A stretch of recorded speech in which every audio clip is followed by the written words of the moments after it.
Topic 8, Group Counseling. Right? So, I'm sure in movies that you have watched, right, you may have come across this concept of group counseling. For anybody who has watched the movie Shopaholic, well, there's a group counseling sessions for people who are addicted to shopping, right?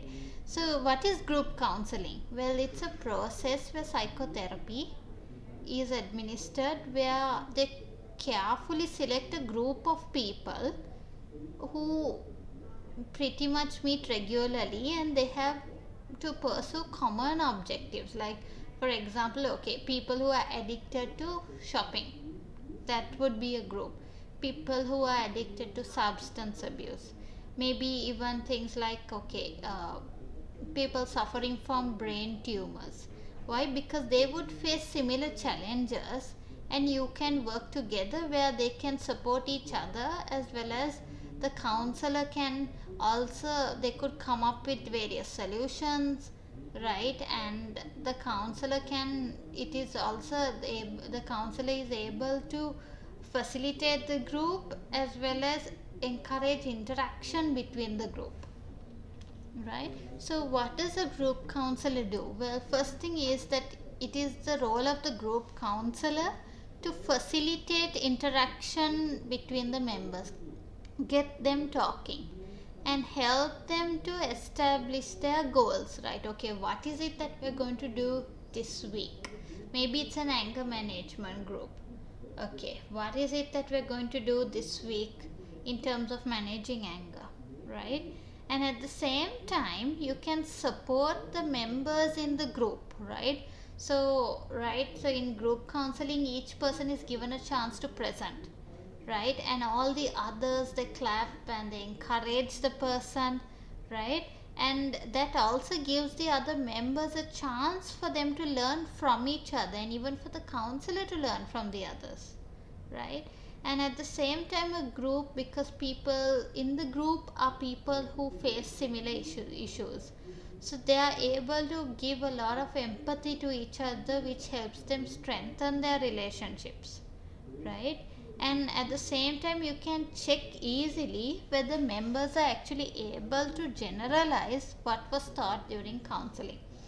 So here's the thing, like with counseling, it is effective only if the client can generalize what you taught them, right? Because if they are not able to do that, well, then in that case they'll be dependent on the counselor all their lives. So that means the counseling hasn't been effective, right? So with in a group setting, it's easier to also check whether the members are able to generalize the strategies that are taught, right?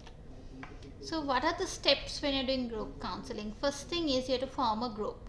So the group has to be formed based on the fact that you have to gather people who are going through similar situations, right? And then you would yeah, right. And then once you form the group, it is also about getting to know each other, right? Then the group also moves on to a transition stage where what they learn, they're gonna apply it outside, they're going to see how it works, right? And then you reach the final stages where, okay, they are able to function on their own out there. And you can also have a follow-up stage where you can check on how your clients are doing after a while, right? So what is it that makes a group effective? One thing is the presence of the counselor, presence of the other members. And when you see that the others are dealing with things effectively, it motivates the other members also to try things out, right? And also your personal power, you have a say, you are accepted, right? You feel comfortable about confronting yourself, you have the courage to do it because you are among people who understand, right? And in the group, because they're going through similar situations, there would be a lot of sincerity, right? They would gain a sense of identity, they would feel like, okay, I can do this, right? And at the same time, it helps members brainstorm and come up with creative ideas, right, on how to handle situations, right?